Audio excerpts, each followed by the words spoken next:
Good morning. Good morning. Thanks for jumping in. Hello, hello, everybody.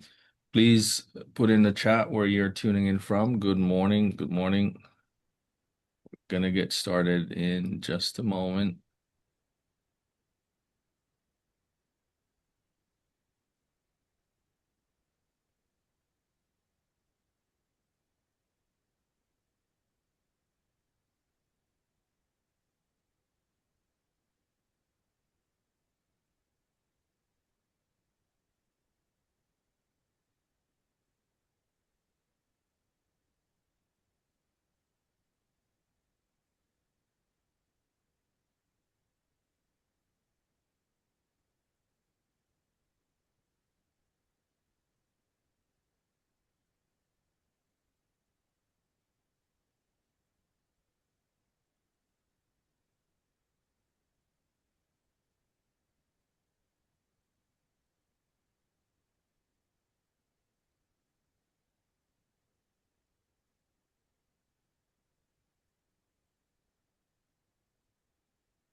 I think my Haiti video wants to play.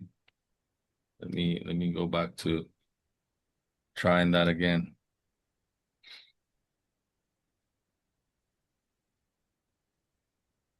Good day. Good morning. Good morning. Thanks for jumping in. Mm.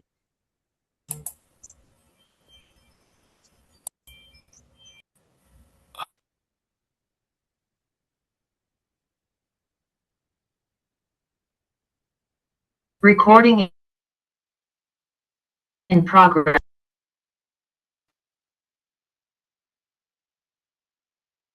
Right. Seems like we're having a little tad of Right. Seems like we're having a little.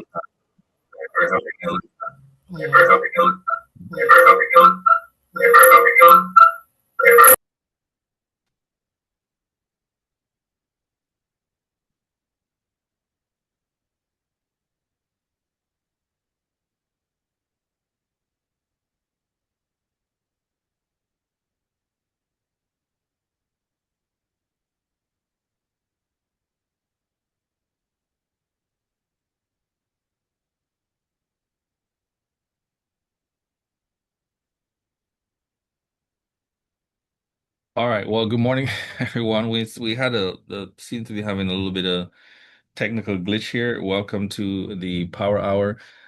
Today is Wednesday, May 13th. It's 8:33 a.m.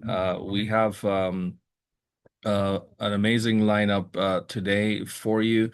My name is Ricardo Beres. I'm the chairman for the Global Opportunities Committee of the Atlanta Black Chambers. You don't need to be in Atlanta to be a part of the chamber, so feel free to let us know where in the world you are tuning in from. You can be a part of the chamber from anywhere. The Global Opportunities Committee welcomes you and would love to have you as part of our community. We have a private community of businesses that are interested in cross-border business, if I may put it that way, or international business, if you may. We've been focusing on helping our members to access information and opportunities around the world for all of us in trade, partnerships, and investment. So the questions that we ask ourselves every day is how do we do more trade with each other? How do we do more business with each other? How do we partner more with each other? And how do we invest in and with each other? So that is what we do within the Global Opportunities Committee. If you'd like to find out more, you can visit the AtlantaBlackChambers.org website, and you can also follow us on social media. We record these sessions and we put them on YouTube thereafter. So feel free to follow us there. I know the chamber is trying to get 1,000 followers on YouTube. So if you would please, if you haven't done so already, just head over to YouTube, search for the Atlanta Black Chamber, show them some love if you love these conversations we have every week, and then also follow the Global Opportunities Committee as well of the Atlanta Black Chambers. Today we are talking about Haiti, and we have some special guests here to help us to understand and learn about Haiti. And we will be bringing them up on stage. And I know we want to start with the ladies to come on and introduce themselves and tell us a little bit about who they are.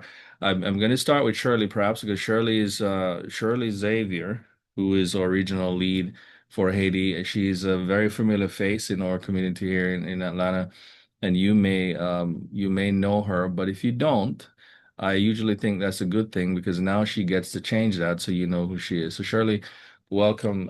Thank you for joining us. Please go ahead, introduce yourself and help me queue up our fellow guest here, Naomi, which will be followed by Ron. Awesome, awesome. Well, first and foremost, great morning, GOC family, and thank you, Ricardo, for creating this platform so that way we can get the extra visibility and the connections and the global impact that we all desire. So, for those of you guys who know me, or in those of you guys who don't, again, my name is Shirley Xavier. I am a proud member of ABC, recently crowned as the 2026 Member of the Year with the Atlanta Black Chambers. I'm also the regional lead for Haiti under the GOC. I serve in other different committees as well. And most recently, I am the one of the logistics chair for the Atlanta Haitian World Cup Council. Through my nonprofit organization that's called Yay Foundation, the mission is to transform global waste into clean, renewable energy in underserved countries. We also have launched our Roots and Renewal platform, cultural impact platform, that you'll hear more about today. But that is it for me. I'll pass it over to Naomi. Thank you, Shirley. Good morning, everybody. My name is Naomi Grandpierre. I am Haiti's first female Olympic swimmer. I represented Haiti at the 2016 Olympic Games in the 50 freestyle, and had an amazing 5-year career representing Haiti. I am now a full-time director of creative strategy. I am working with the Haitian Olympic Committee and still am a big part of the development of the Haitian national team. I got to be with the Haitian team at the 2024 Olympic Games, and I am really excited to share with everyone here that in collaboration with the Haitian Olympic Committee, the Georgia Haitian Chamber of Commerce, and the Federation of Haitian Chambers, we are piloting Haiti House here in Atlanta, which is meant to be a long-term initiative to support Haitian athletes and culture at the Olympic Games and events similar. So World Cup would be that. And so that's just a culmination of everything I do and being a creative strategist, and I can't wait to get into it some more. Awesome, awesome. Thank you, Naomi. We're going to talk a little bit about the A House and congrats to both of you. Shirley being member of the year and you being an Olympian. I thought I saw another Olympian coming in on the call from Brazil. She's now a big fan, so I'm sure you guys will get to know each other at some point. But Ron, please go ahead, unmute and introduce yourself. Yeah, good morning. Good morning, everybody. It's a exciting way to start the morning. And again, big shout out to you, Ricardo, and the Atlanta Black Chambers team and GOC committee for creating this platform to connect the world. We get to see each other in so many different ways and connect with so many different communities. So really exciting, and I'm very proud of this work. But Ronald Seytout here with, I am the immediate past president of the Georgia Haitian American Chamber of Commerce. Currently serving as the chairman of the Federation of Haitian Chambers, which includes several chambers from around the world. We started out with just 5 chambers locally here, or domestically here in the U.S. Last year, and we've grown to over 14 chambers at this point. Haitian chambers are chambers that serve the Haitian communities in Brazil, in Chile, London, so many different places, and we're continuing to grow. So super excited to be here. I'm also, along with Shirley, serving on the Atlanta Haitian World Cup Council. And so excited to be here and sharing some of the things that we're doing to really show Atlanta is one of the most diverse places to be and how we're supporting activities around the World Cup. Yeah, no, thank you. Thank you, Ron, and thanks for all you do with the community. And I think for folks who didn't know, we had a delegation, if I may put it that way, from Haiti last year for the Go Global conference. And we there was close to maybe over 10 Haitian companies that came to the Go Global conference. So there's a lot happening in Haiti, and that's why we want to bring Haiti on the spotlight today. So I think I'm going to start with a general question for all of you, just kind of when people think, people all over on this call, we've got people from everywhere. And if you probably look in the chat, people from South Africa, people have, people from all over. When people think about Haiti, sort of, what do you believe they often sort of overlook about the countries, the creativity, the talent, the entrepreneurial potential? It's a question for any of you. You can unmute and then. Sure, sure. So I try not to be a ball hog, but I'll start just to kick things off. But yes, I think I like to bring the first thing that unfortunately that the perception that people have of Haiti sometimes is in the headlines. So I want to bring that to the forefront mainly because I want to dispel with that and making sure that people understand that what you see in the headlines as far as the crisis and everything that's happening in Haiti is typically a misrepresentation of the whole country. There's not to say that there are not challenges in the country, but I believe that there are, just like with any country, you're going to have its challenges when it comes to things that need to be developed or structures that need to be developed, infrastructure. So I think often what's overlooked is that Haiti itself is actually a country that's still in existence. It's its own independent country, and that it's actually operating, right? Regardless of whether we like the way it operates or not. And so, unfortunately, what happens is that there's a lot of missed opportunities for those companies, people who can really bring some value to the country because they're being pushed away by what the headlines are saying. And people that are, those companies and countries that are taking advantage of the opportunities in Haiti are keeping that for themselves. And it's an unfair balance, right? So when you look at different governments, they're taking over the big contracts of development. They're taking over some of the big contracts when it comes to education, health, and these are things that I believe that people who really have good intentions for humanity, for the country, the diaspora that has really a good intention for people and maybe even of the African diaspora as well, the connection there, we miss out on those opportunities. And trust me, they're there. I won't go into a whole spiel about which opportunities. I think we can discuss that on another call. But there are companies and organizations that are taking advantage of it. I think there's just a misrepresentation of that. And that causes people to miss that. So if you dive a little deeper, you get connected with the chambers, some of the local business people that are building ports and stuff like that. There's so many different opportunities that unfortunately we miss out on outside of the cultural aspect, which we can talk about a little bit more, and the arts and all of the different things that make Haiti this resilient, beautiful place that provides opportunity as well when it comes to developing the country and connecting it with many different markets around the world. Fantastic. Shirley or Naomi, did you want to Yeah, I would love respond? to add to that. Yeah. I'll To come in. add to exactly what Ron was saying, I think for me, it's always exciting every 4 years or every 2 years with the Winter Olympics.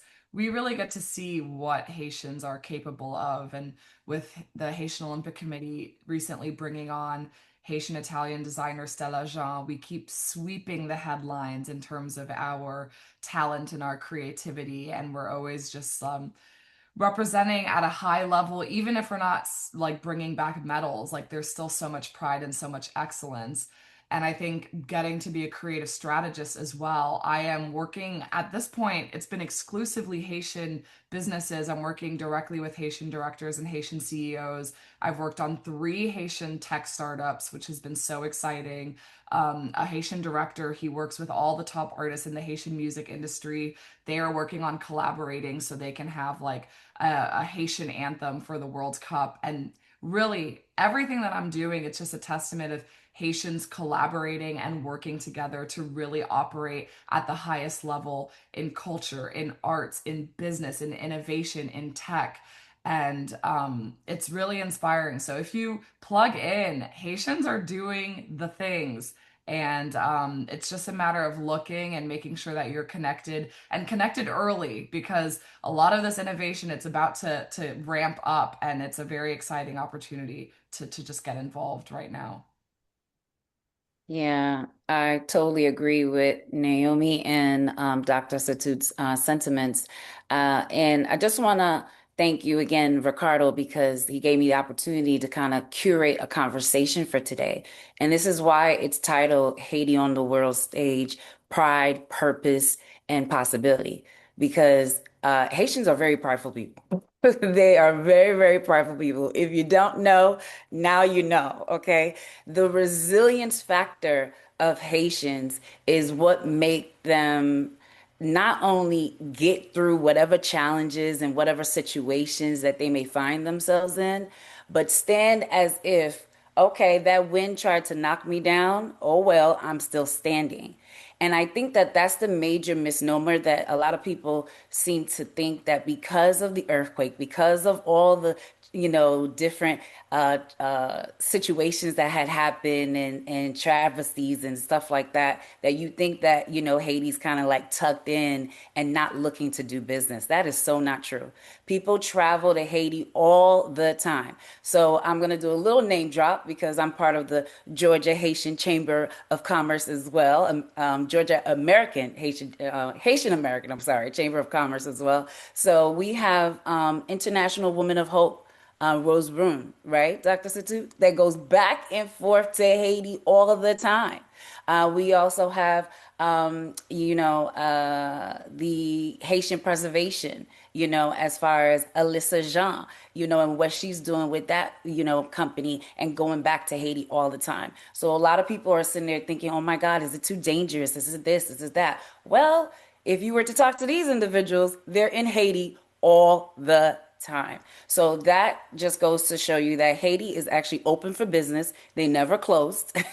It's just, having to go through the bureaucracy and the different challenges that may be a little bit frustrating, but nonetheless, because of who they are, and because of, just to Naomi's point, as far as wanting to be excellent in all the different things, they're not going to miss out on any opportunity. And this year is going to prove that.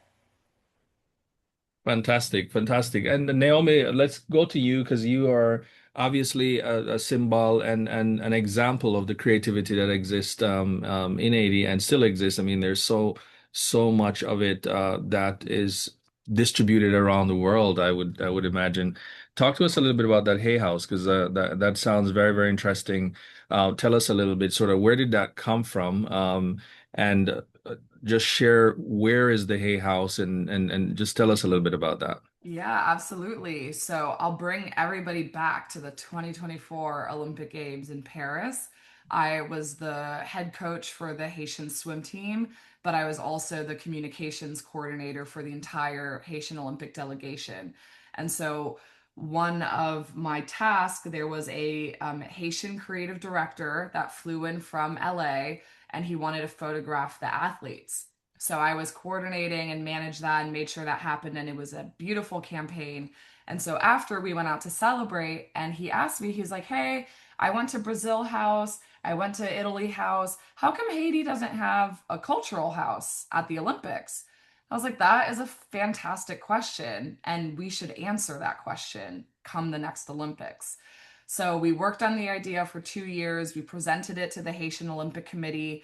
They loved it. They approved it. And so the intention is to fully launch Haiti's first ever cultural house at the LA 2028 Olympics, but to properly prepare and make sure that we are on point because we're all about being prideful and being excellent.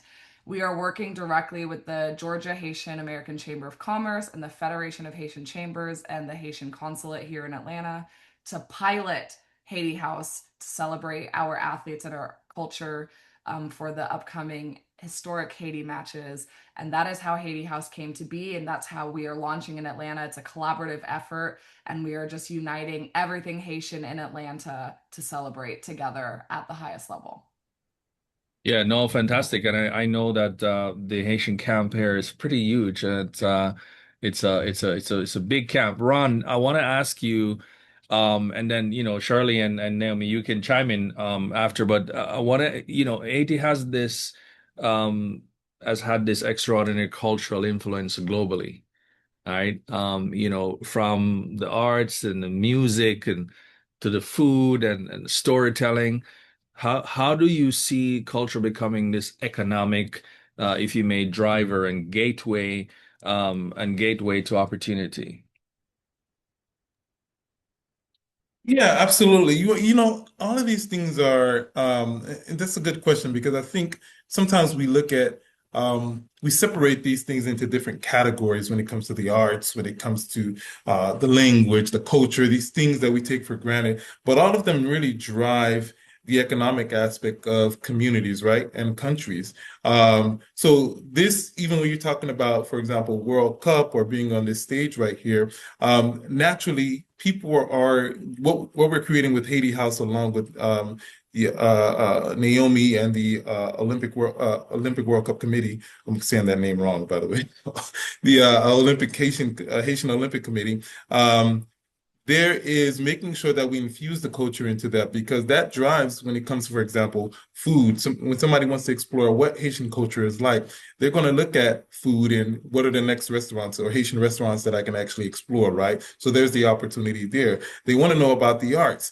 Most people don't know that Haitian art is actually very, very expensive. I'm not an arts guy. That's not something that I am into, but I learned that years ago when I moved to Atlanta and there were people investing in art that was made in Haiti. They would only invest in that. Like I knew a couple, they had $1 million worth of Haitian art because these are items that can only be created a certain kind of way in Haiti and very unique and authentic. But people pay a lot of money for Haitian art. That was something that I didn't know, but that's a really big thing for Haitian artists and a big driver of economics when it comes to Haitian art and the community there, right? When it comes to music, you have music that's tied in. Now Haiti is kind of in because we are descendants of the of Africa, right? There's a lot of that music that's connected now into the Afro beats and Latin America and all these different ways in the fusion. We have a lot of the new artists that are coming out and having a fusion of these things that are driving major opportunities when it comes to entertainment out here. Like we have one of our biggest DJs now, Michael Brun, who's collaborating with artists all over the world, here in the US and everywhere, that really drives the culture. So all of that drives the opportunity when it comes to economic and even down to just general businesses that we can take advantage of. But these are things that I look at as one, not necessarily separate when it comes to what that looks like when empowering the economy. And that's for every culture. And so that's the way I'm kind of looking at that. Not just as vendors, when it comes to events, we'll have vendors that people can take advantage of, opportunities when it comes to the events. But when it comes to the creativity, the artistry, music, food, all of these things culturally, the language, for example, interpretation, that's even a whole business in itself, right?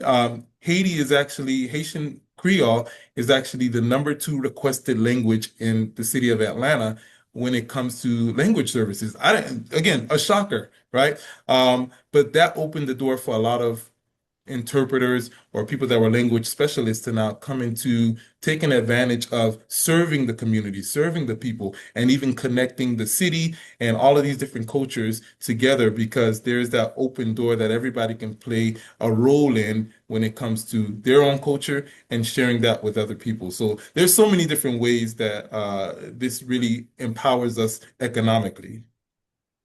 Yeah, that's interesting. And Charlie, I know there's a lineup of things that's going to put the Hades culture on display through Atlanta, and for folks who are actually going to be coming in, whether it's for the World Cup, there's a festival. There's is it the carnival? There's a carnival too. Can you expound on that a little bit and kind of touch on those kind of things for people who have never witnessed the Haiti culture firsthand? Yeah. I definitely I thank you for that question. And I want to share the same sentiments with Dr. Satut. The music, especially the art, when I had to facilitate art from Haiti, I didn't realize that art was so expensive. But you have been used to the culture, the dance. You probably didn't even realize that it was actually Haitian inspired. But through the storytelling, through the African roots that we share deeply, that a lot of the fashion and all the things that you see is actually Haitian inspired. So compa festivals, when it comes to all of that, the music, certain genres of music, a lot of that has come from the natural roots. So when it comes to carnival, carnival is a huge thing, and especially in Haiti, right? It's typically celebrated in the month of February. But here in Atlanta, we actually have what's called Atlanta Caribbean Carnival that's happening on May 23rd. And here's the interesting key factor, Ricardo, is that for over 39 years, 39 years. So if you didn't know there was the Atlanta Caribbean Carnival, it's been happening for 39 years. This is the very first time that Haiti is being honored. And actually over a decade since they actually had a Haitian mass float. So that means they've been having carnival for all these years and never really had a Haitian presence. So for us to actually bring back the float this year through an organization called Vibe 80 and actually represent in that manner, but also being honored this year is a major, major situation.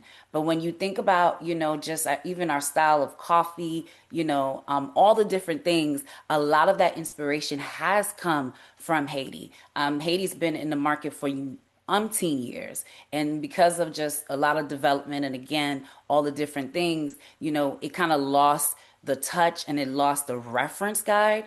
But we have been woven into society of, from the inspirations of all those things. And music is definitely a big thing for us. So when it comes to carnival, it's not just about fun and the rah-rah and all that, but it's really, the pride, and just the heritage and just, allowing people to understand that freedom is near, freedom is here, and, collectively together there's nothing that we can't do. So we express that in our music, we express that in those moments, not just to have fun but to truly show that level of solidarity. So it's definitely about to be an explosive time because we're also here in this month is Haitian Heritage Month. So this is actually a call that's happening the week prior to Haitian Flag Day. So it's about to be a red, blue all over the Atlanta streets and all over the globe, seriously,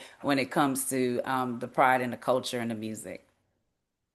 Yeah, and I'm glad that you're sharing that. So for those folks who are going to be in Atlanta and potentially early, they can. I see you're sharing some stuff in the chat, and that's good to know where they can experience this kind of stuff, and that's amazing. I want to talk about entrepreneurship and opportunity a little bit in terms of where do you believe Asian-owned, if you may, businesses have the greatest potential for growth and global visibility right now? It's a question to all of you.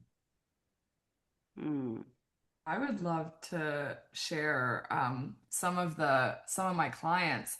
So again, with I'll start with the like arts and entertainment space. I'm working with one of the top directors from Haiti, and he does a lot of the music videos and the campaigns for Prestige and all the Brana brands.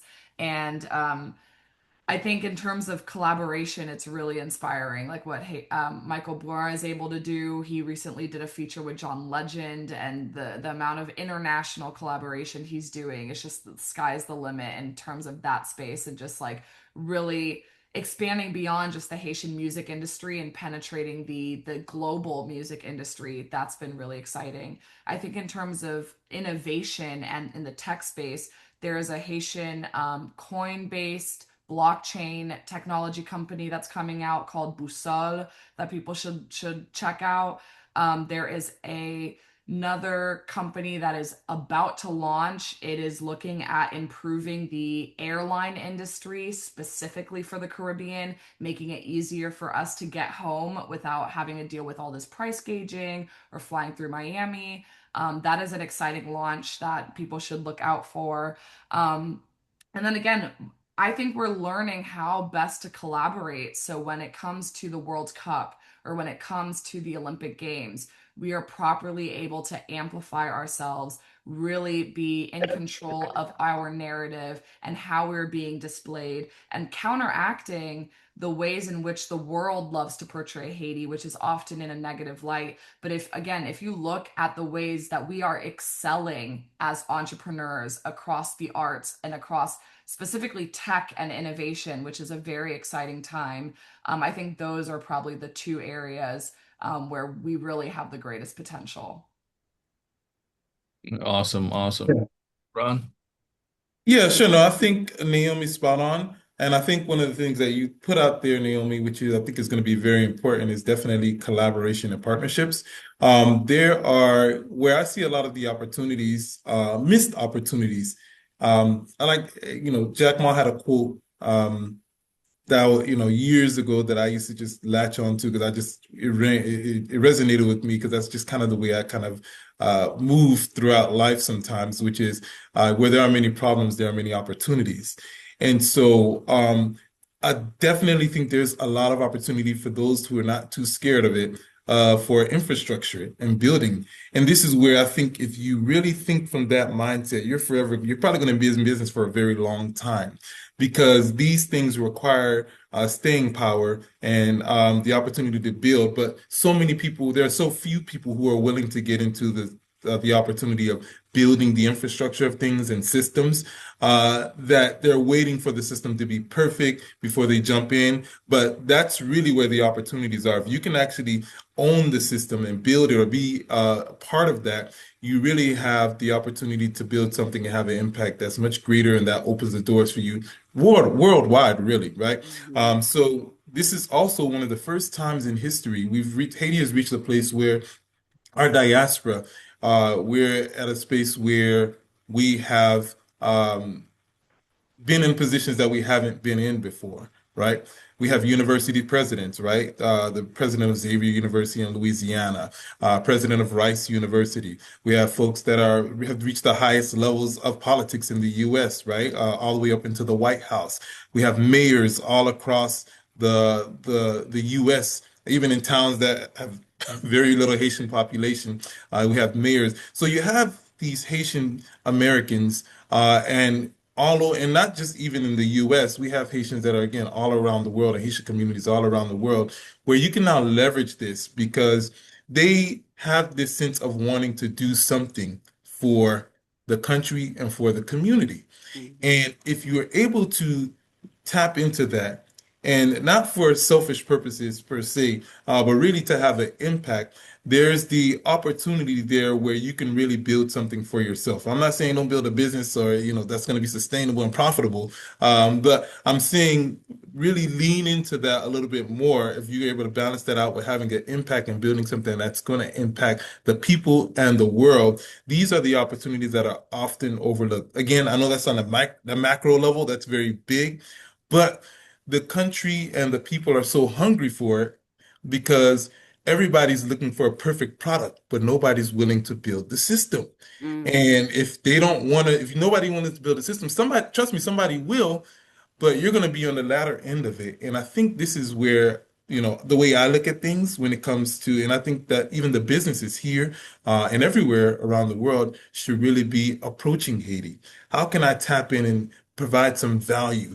Let me build the when it comes to how we send money to each other. Right now, there's a big issue right now with Trump not liking the amount of remittances that go to Haiti from the U.S., right? Haiti receives over, at this point, probably 4 billion in remittances from the Haitian diaspora here. It's a very big number. But now there's some threats to that because the U.S. is wanting to kind of keep that for themselves and saying, well, we shouldn't be helping our own people. That is something that is still an opportunity for which some tech like Busol, Naomi is mentioning. There's opportunity to partner with them or fund those kind of activities where they're actually building their own platform that allows us to now um, send money to people in different countries, not just Haiti. They're starting with Haiti, but they're starting with Haiti where we can actually send money to our Haitian fellow Haitians and support their lifestyles, their support whatever they're doing, their businesses in a way that's not going to be interrupted because Western Union, MoneyGram, they're making billions off of a country like Haiti. When you think about countries like Digicel, this is no shots to these countries, but I'm just saying these are not necessarily Haitian owned, but there's the opportunity there where obviously they're capitalizing off of the folks there in a way that benefits the business, and but it's being portrayed in the media that there's no opportunity there. So I say that all that to say, if you can plug in those different ways, whether it's going to be education, business, nonprofits, the governmental way, media platforms, sports organizations, youth development, uh, any way that where your area is or where you specialize in, there is opportunity to build some infrastructure and systems there that will benefit the people, benefit humanity, that you can build something sustainable. It will have its own set of struggles, obviously, and obstacles, but that's anywhere in the world, even in the most developed country. Thank you. Thank you. Shirley, did you want to add to that before we jump to the next one? Yeah, I'll add to it briefly because a lot of great stuff was already mentioned. But I believe that one of Haiti's biggest opportunities right now is the ability to not only transform our culture, but to truly kind of definitely hone in when it comes to building that infrastructure that, like what was mentioned, but a sustainable infrastructure. Right now, we cannot be afraid of getting our hands dirty, literally. So when it comes to, as some people would know, as far as the waste and the waste management, for me, that's the biggest thing because nothing can be built without the right solid foundation. And that's what I actually learned, the hard way. I went to Haiti, 3 years ago, looking to build a hospital in honor of my mom. And when I realized that the infrastructure was nowhere near stable for that, I shifted, but I shifted in a way of wanting to look for an organization, attach myself to them, and maybe help them along the way because I'm good at that. But at the end of the day, what I end up finding out is that there was nothing in place. So to Dr. Satu's point, I had to go quickly and build it. So and not be afraid of that, right? I have zero at the time, zero background in any of that. And my background was literally fashion. And I would make a joke that the fashion girl is now into trash. But at the end of the day, it's what's important. So building the model, building the infrastructure, coming, together, galvanizing around that, where, companies like Busol and all the other companies that have different ideas, we can actually build our own ecosystem. Then we can quickly, set those infrastructures in place like the waste to clean energy machine that Yay Foundation is looking to bring on board. So all these things can truly, set the tone and parameter, not just for Haiti's future, but for several other countries that are in the world right now that are going through the same problem. You see, culture is not just an identity, it's also economic power. So if we truly just take that and really come together, I think that is the biggest opportunity for us. Instead of looking to work separately, but kind of coming synergistically together to align ourselves, we'll be able to cut time and get a lot of stuff done. Awesome, awesome. Thank you. We're gonna Thank we're gonna switch gears. I'm sorry, Ron, you wanted. Just wanted to add something real quick because Shirley said something that just reminded me of just this. It gave me an example of this company out in South Florida. I got to meet these gentlemen because I was very intrigued with what they were doing. But there was one gentleman, he not Haitian, he's an American guy that partnered with a Haitian man in Haiti, and there was an opportunity because Haiti's youth is so young, and it's just an example of what we're talking about when it comes to opportunities. There's a very young workforce in Haiti. They're bilingual, right? Haitians, just to give you some background with Haitian culture, education, those educated Haitians typically speak about three languages, if not four, once they learn English, right? Usually they speak Spanish, they speak Haitian Creole, they speak French, and if they're interested in the US, they'll speak some English, right? But typically that's given. And so that opens a lot of doors for them when it comes to opportunities internationally. But these gentlemen pretty much went down to Haiti and they launched a company that pretty much provided virtual admin services. Long story short, and they have partners. They have contracts with large companies here in the U.S. where these young Haitian entrepreneurs, or not entrepreneurs, but this young Haitian workforce is now taking advantage of doing work, virtual admin work for small businesses, all the way up to large corporations. And so that's just one example of the opportunity that's there when you're looking at again, building systems and infrastructure, looking at the digital age that we're in, and being able to take advantage of that. And they're providing so many jobs. I don't think they get a lot of credit and a lot of shine for what they do, but maybe because maybe they want to stay low for a reason. But this is just one example of where, look, there's jobs that's needed in a country like that. There's this skill set that's now being connected to many small businesses, the same way that the Philippines is taking advantage of being able to, because the cost of living is so low in that country, and same in Haiti in comparison to the US, that they're able to take advantage of that market and provide jobs for those skilled people in Haiti. That provides a benefit to small businesses here and corporations. So that's just an example, but again, there's so many different opportunities depending on what sector and creating something sustainable, like Yeah. Shirley said. Thank you, Ron. We want to shift gears. So we do a spotlight every midway during our show, and we've invited Venue to Go, which is a company that you're going to hear a lot more going forward into the future because they're creating something pretty interesting and aggregating all of these different venues. And I mean, you can't enjoy anything in Atlanta without a great venue these days. So I wanted to invite Thurman Jones on stage to say hello, tell us a little bit about who you are and what is Venue to Go.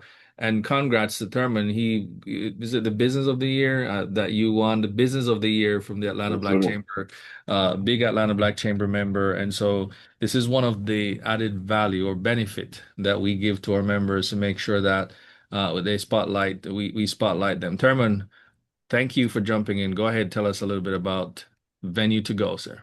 Yes, sir. One, I want to say thank you for being on the stage right now, and thank you for creating this platform.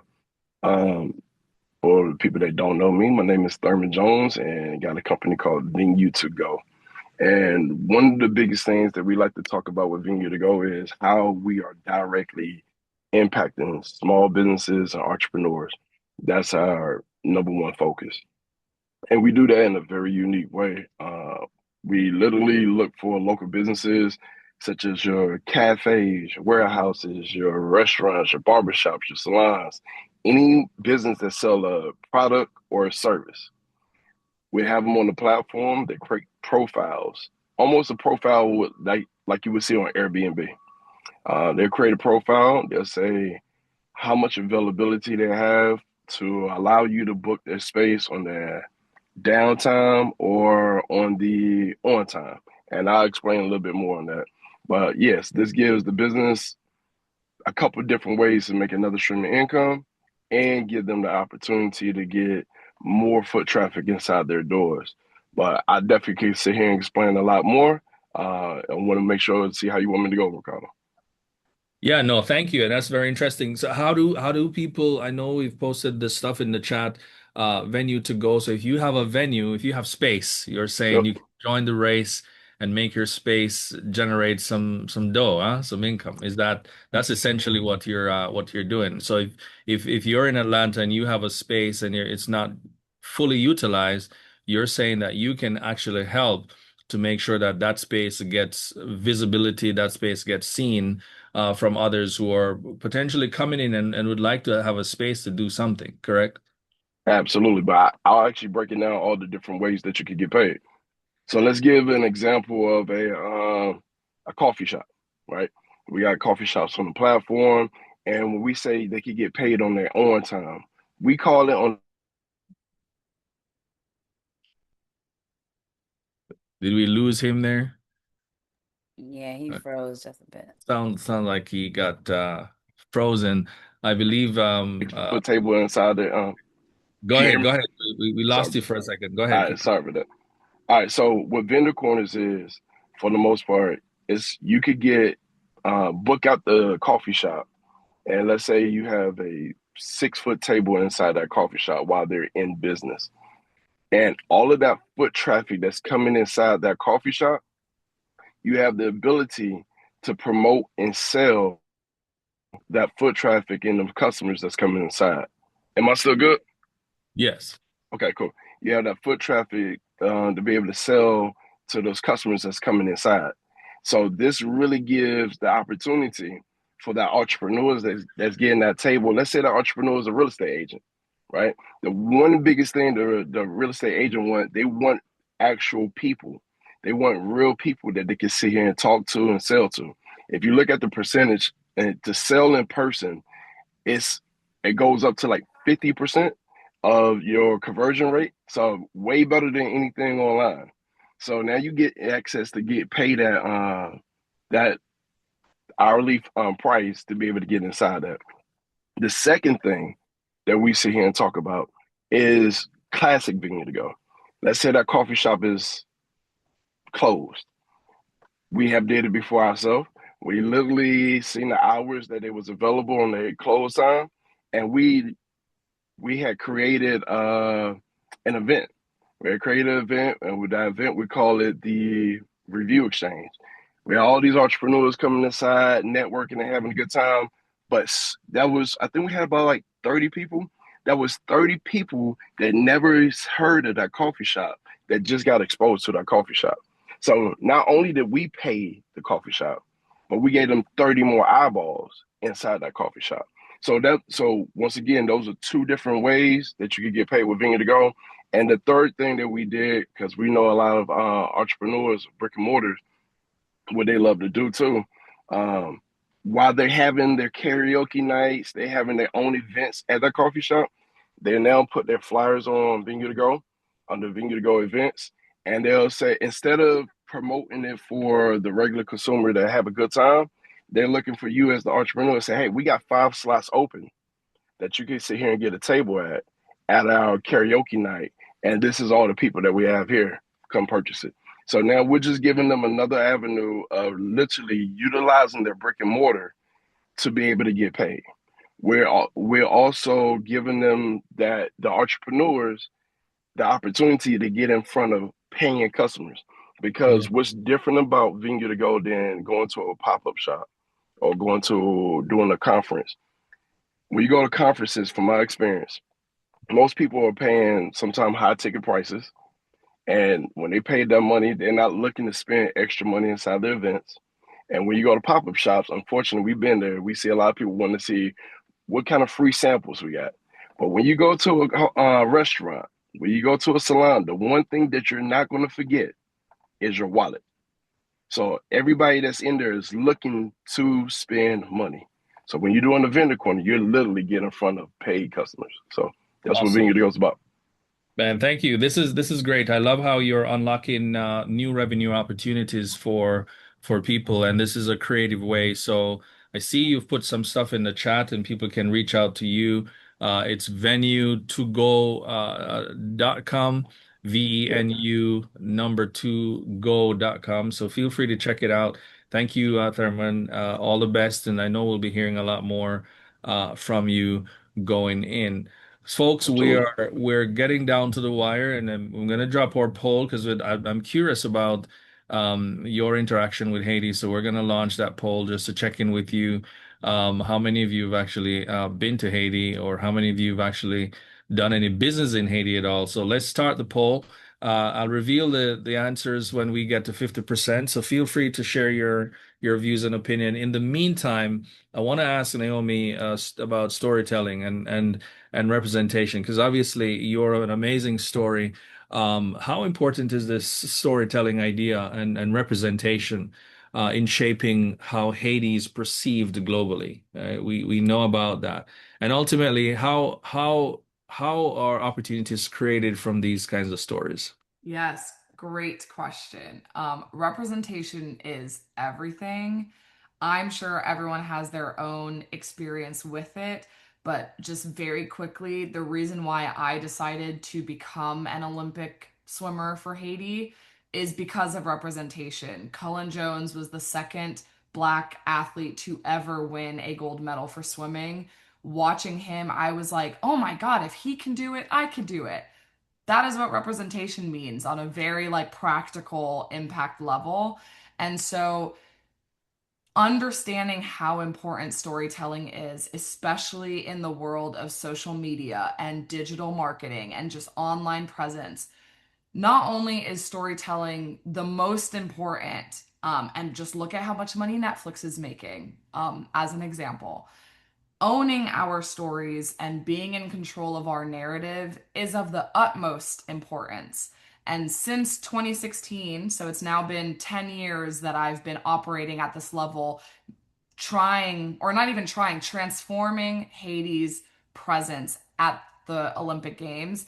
It's been really inspiring to see just how much our narrative has changed. When I was representing Haiti, it was very much still like the poorest country in the Western Hemisphere, recovering from the earthquake. Now, the past two Olympic Games, it's literally like best dressed country in the Olympic Village or at the opening ceremonies.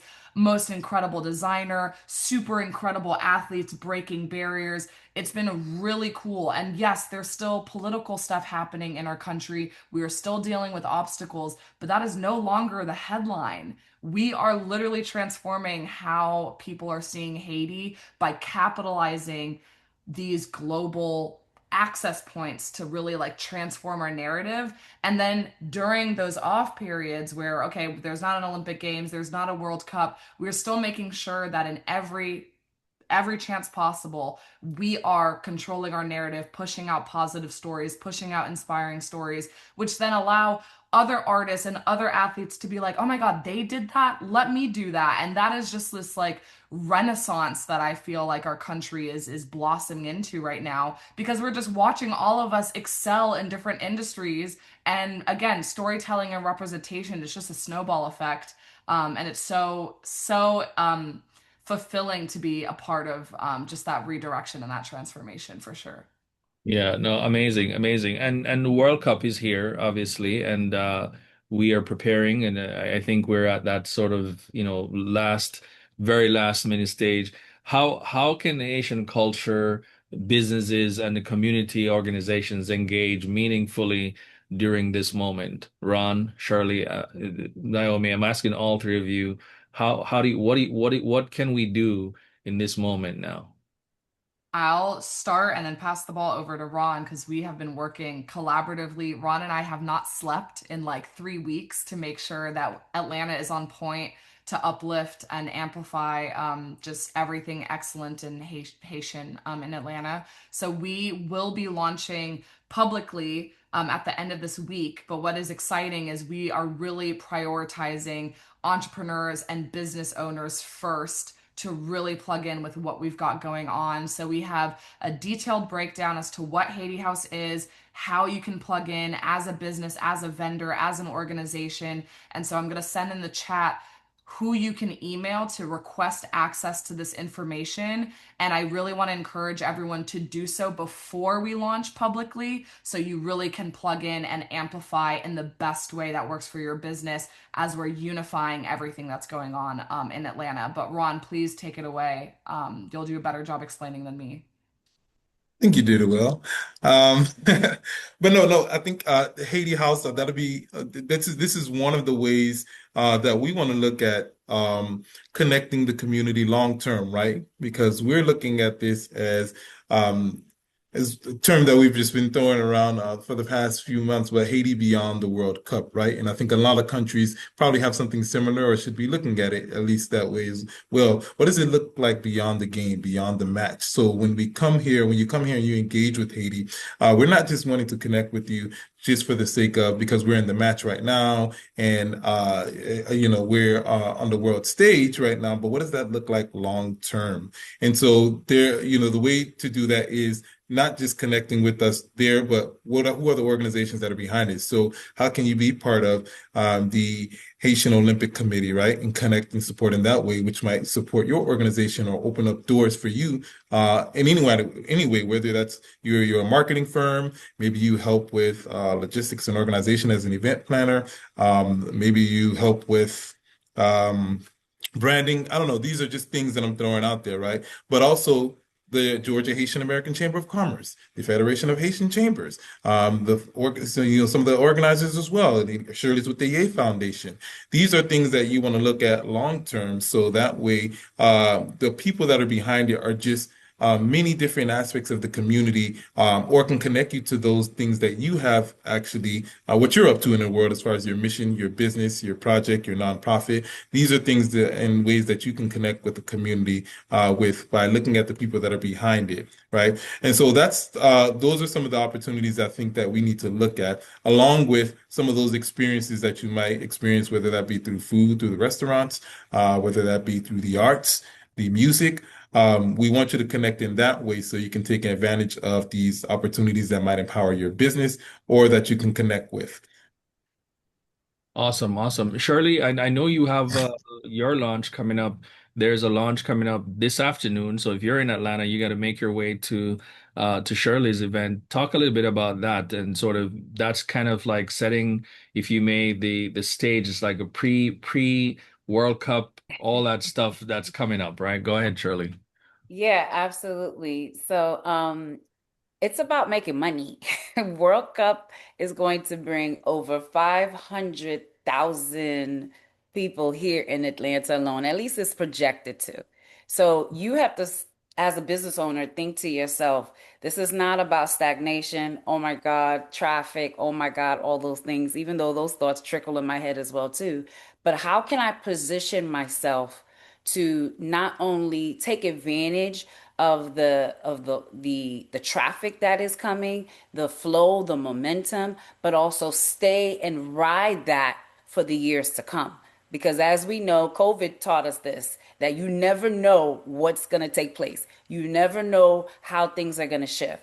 So my platform that we created, actually, it started off as what's called a calendar, and just taking it back to old school, taking it back to that storytelling presence that we're talking about right now. We, Ye Foundation, had decided to come out with a 13-month inaugural calendar.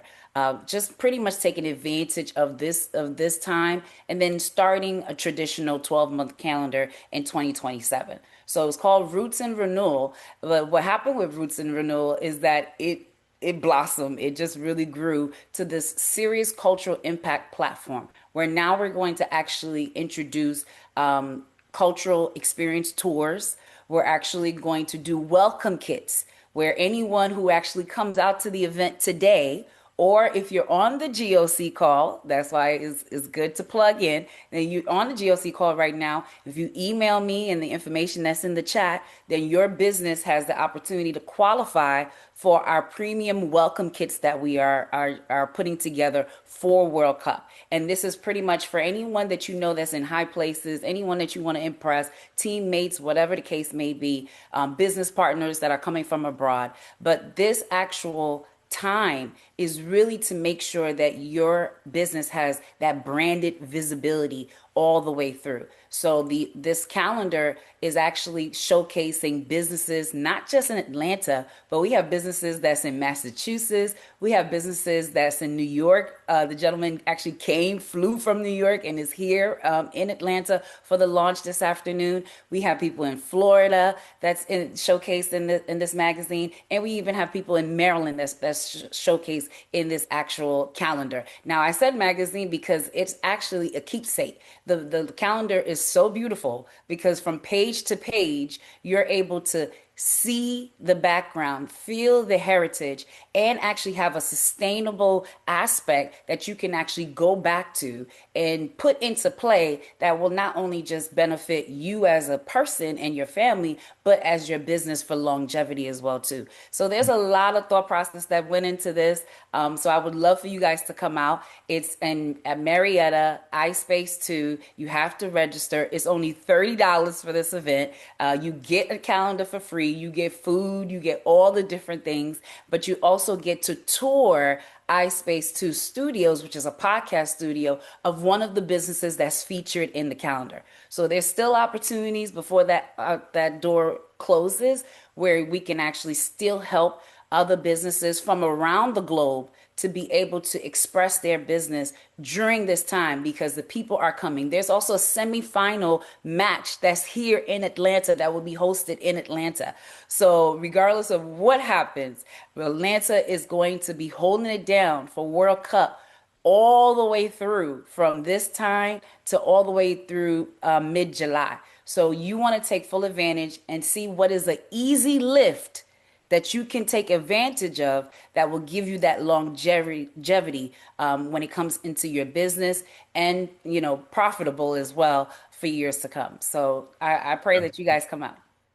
Thank you, Shirley. You're making everybody jealous. Got to get into Atlanta. People are trying to find ticket. I see people are already looking for tickets to get to Atlanta because this is where it is at. Guys, this is amazing. I'm going to reveal the poll. We've come up on the hour, but the power is still within you to continue this conversation and do what you need to do.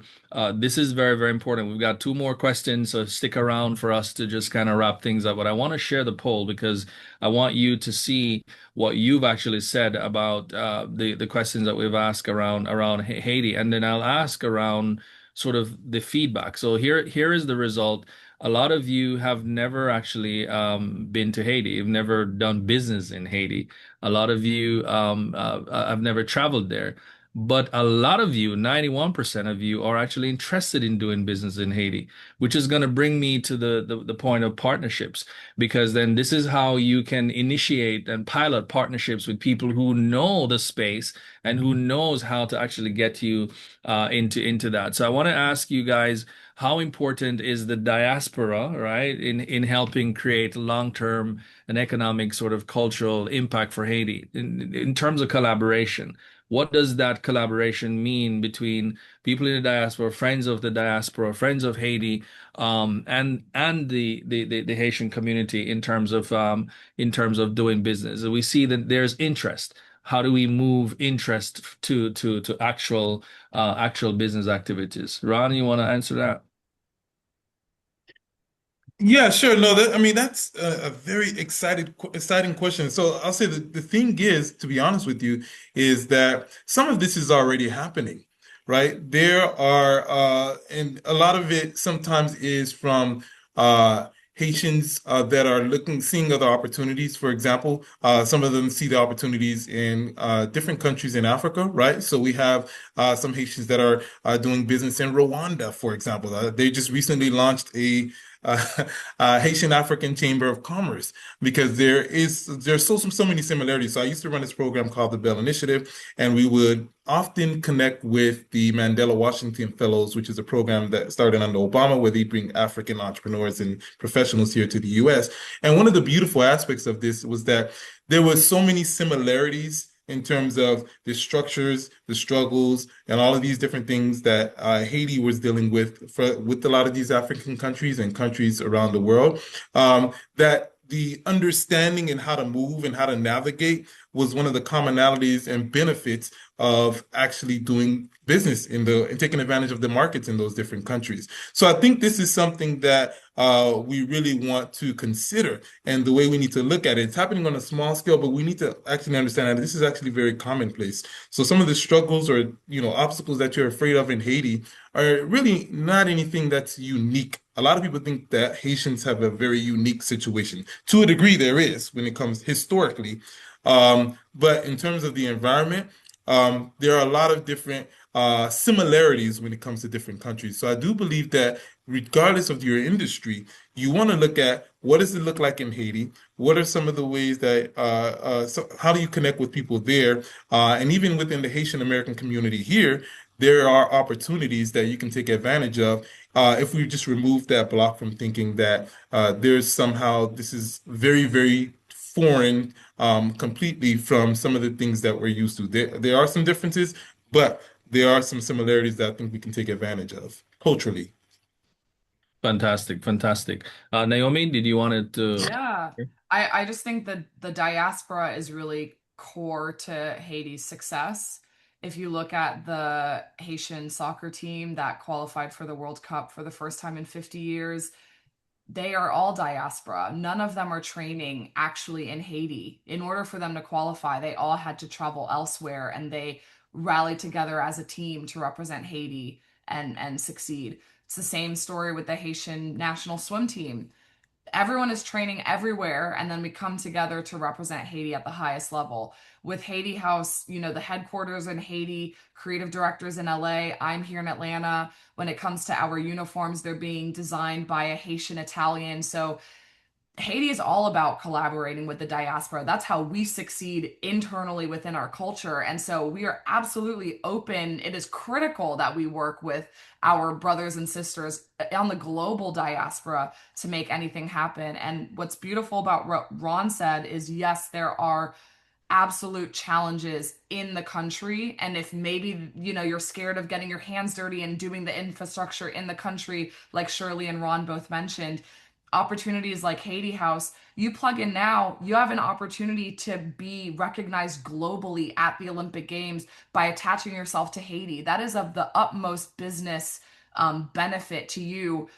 Just by supporting Haiti as a country, you get the global visibility that the rest of the world is just observing. And so there are so many ways similar to Haiti House that you can plug in virtually, internationally, while still uplifting Haiti. And I think that is just a testament of how our strength is really the diaspora and collaboration internationally and globally. Yeah, Yeah. I agree. Hearing you talk, Naomi, the phrase came in my head, and I pray I say it right. L'union fait la force. L'union Union fait la Password. force. L'union That fait was la close enough? force. Union Yeah. Yeah, l'union fait la force. So basically, that means unity. Unity is strength, right? The exact translation is unity is strength. But what we typically say is that together we are stronger, and it's so very true. So at the end of the day, we can't forget that. We can't forget that element. And ironically, the host for our event this afternoon, she's actually in the chat. She's on the call, Lucita Somerville, Dr. Lucita Somerville, and she's been doing a lot of amazing things in the community. But she happens to be the lady behind the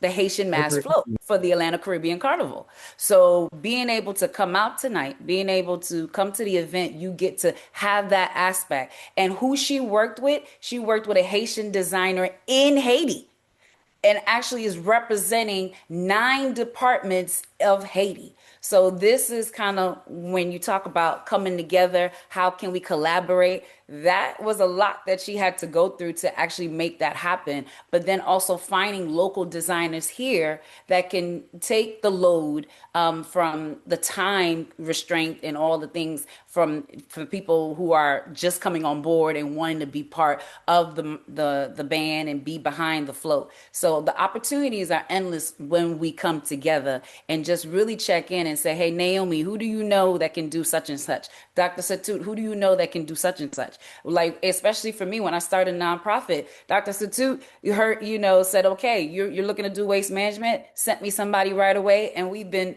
buddies ever since, looking to figure out how to make things happen to really, get our projects off the ground. So you don't have to do it alone. All you have to do is truly come together and we can make some magic happen. So this is amazing, and thank you guys for sharing the overtime with us on the Power Hour. The hour has passed, but yes. the power is still rolling, and I'm super excited that and impressed that you're actually still here, wanting to get a piece of that power to take with you. Listen, guys, we're wrapping this up, and I want to ask before I ask you my final question that I need from you, and need to transfer this power to folks. I want you to know. So at 10 o'clock. We're actually doing a series which is on building Go Global. It's a demo of our super application of our global ecosystem. So if you're interested there, I think we put something in the chat at I think 12 o'clock.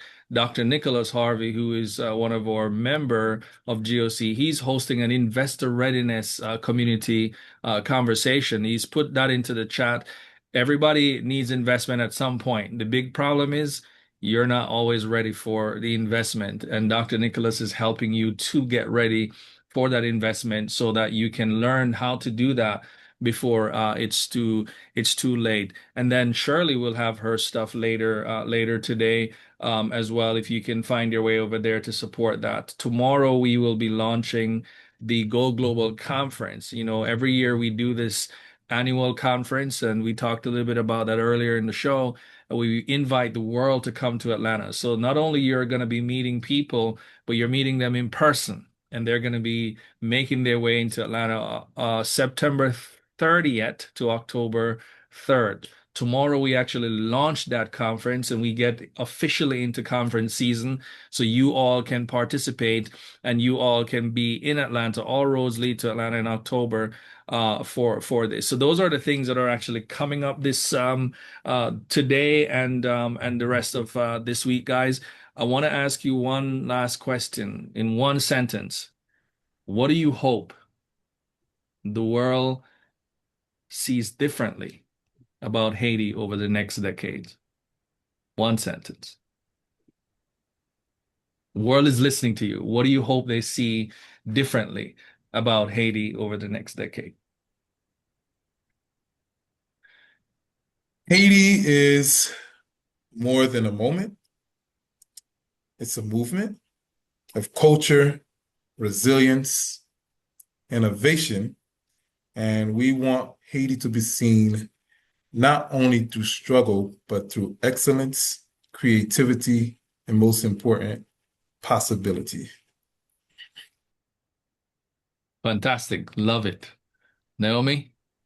I'd say Haiti is the global hub for creativity, innovation, and unity across the diaspora. Amazing. Shirley? I say Haiti is your best connector. Take advantage of it. Don't stray away from it.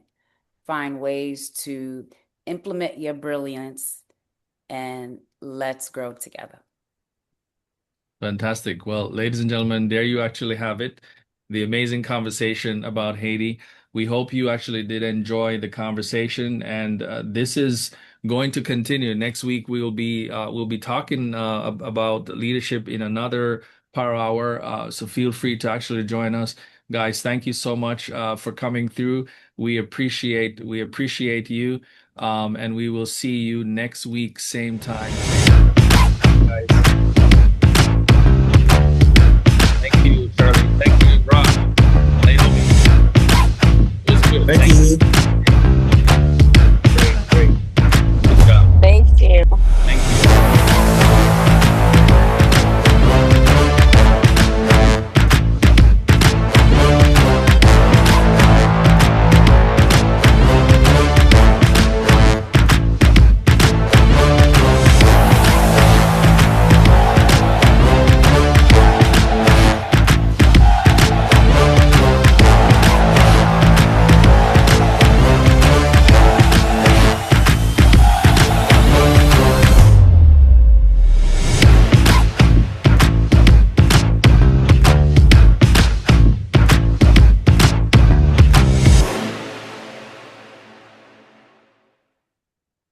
All right. Have a good day, everybody. Hey, guys, thank you so much. Bye. Thanks. Bye.